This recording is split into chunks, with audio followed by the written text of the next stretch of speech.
We are at Cranks Creek United Methodist Church, and with me is Pastor Stan Blevins and his amazing wife, LaWanna. And I'm going to have them share with you a little bit of what they are doing, the vision that they have for this community. And so I'll be quiet and let them talk now. You start? Okay. Either one. All right. Well, our biggest ministry, of course, is the children in this area.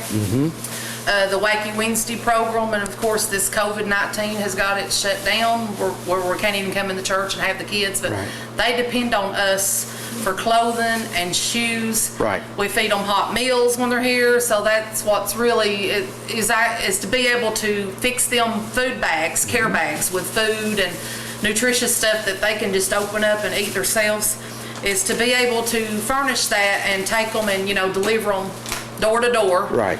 And that's what we've been doing, and then the COVID has just got really bad in this area. It's just now hitting this area.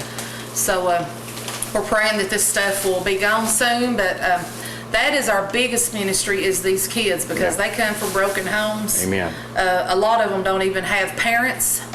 They've got grandparents raising them. We've got 5 grandkids right now in one family that a grandmother is raising them, and she has cancer herself. And then one of the 5 kids just had a kidney transplant, so they've got health issues. I don't know if it's the water, because a lot of times they've got boil water advisories over in this area. Right. So I don't even think the water's safe, and they're drinking that, they're getting sick. So, and then the poverty level and stuff, these kids, they have nothing. We've had them to get on the church bus before and not even have a pair of shoes on. Or they'll come with flip-flops, and the flip-flops will break while they're over here playing. Yeah. So we try to keep stuff on hand to be able to, provide them what they need. Right. And then we have this food bank ministry, and of course the church is full. Thank you all so much for everybody that's donated and give to that, because that's a big blessing to this area. Sure. Of course, people, they get food stamps, but that doesn't do them all month long. No, I don't see how it could. After the first couple of weeks, usually in the month, people's contacting me, they're sending me messages, they're calling me, when you getting a food truck in? When's the next food giveaway? We don't have any food, we're about out, we're getting low, we don't have anything to eat. So our food bank here was pretty much wiped out. We had tons of chips, because the food truck, usually what we get in on the food truck is give out monthly in the boxes, and right now, we're doing from 108 to 110 families a month. That's what I was going to ask. Yeah, so 110 has been the highest number, but right now we're staying above 100 families a month is what we're providing a food box to every month. And we're not talking about a little food box, it's a big, anybody knows what an egg box is? Oh yes, absolutely. A big banana box, these are big boxes and they're heaping. Right. And so, whatever we get in, we divide that and we fill these boxes all the way up, they're overflowing. Right. And they get that once a month. And so, we had just pretty much depleted everything. We had chips, people can eat tater chips, but they need food. They need vegetables, they need nutritious stuff. That's right. We don't want to give them junk food all the time, but that's the thing, is just to get this food bank built up to where we can provide what these people need. Okay. So, is there a shortage of items starting to show up in the grocery stores, like hygiene items and toilet paper? Absolutely. Okay. Well, let me remind the viewers that happened in Virginia starting back in March, and only in about the last, about the last month, we've started getting toilet paper in where we didn't have to order it and have shipped here.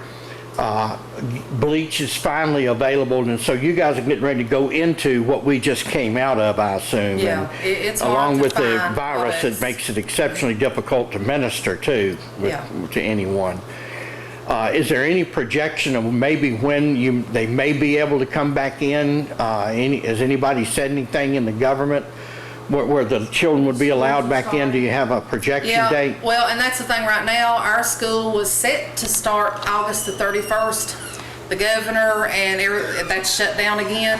So now they've got a projected date of September the 28th. Okay. And they're still talking, they're having meetings, they're still saying, I don't even know if we'll get to go back to school then. Right. So they're right now in the process of handing out Chrome notebooks to all the kids And there's even a shortage on that. They can't get enough in. Okay, for to provide virtual to all the school. kids, yeah. So Okay. to have virtual school, so that's Yeah. what they're looking at doing, and it looks like it's going to be that way for a few months. Yeah, we're still doing that at home right now too. None of our schools are completely open. I think a few are allowed in, and 2 days a week. yeah, and that's really not sufficient either. So we're hoping, as you know, we're projecting to try to do another Christmas program here, maybe around like the 17th of December or whatever.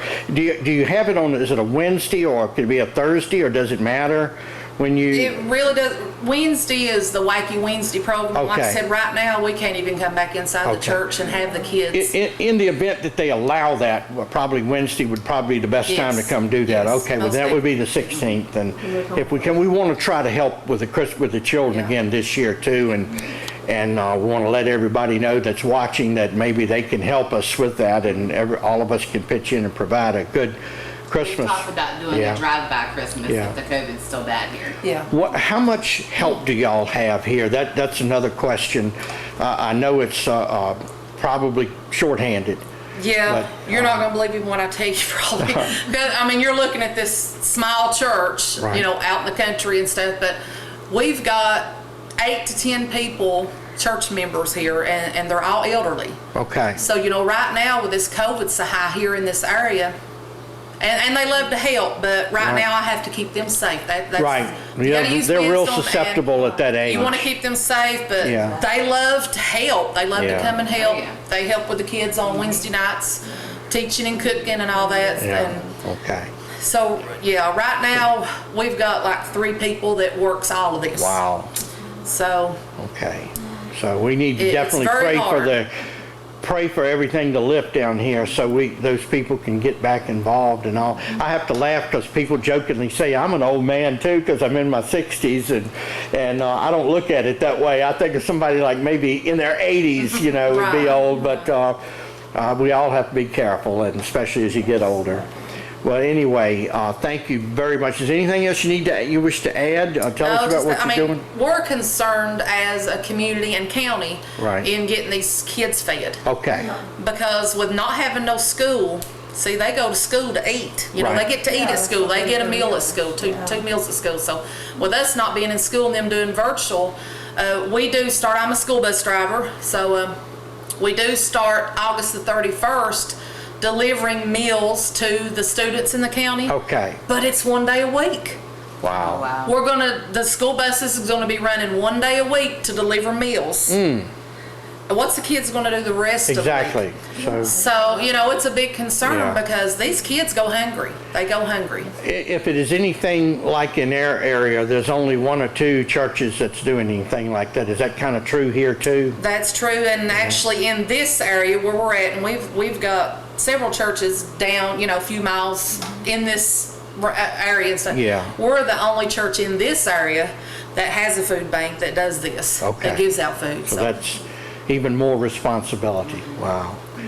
Well, anyway, I hope that this video does make a big difference in people that are watching it so they'll understand that you don't have to get on a plane and fly overseas to be on a mission field. It's right in your backyard, and that perhaps the Lord will move some of them to help and supply the need, and we will definitely do what we can on their end too.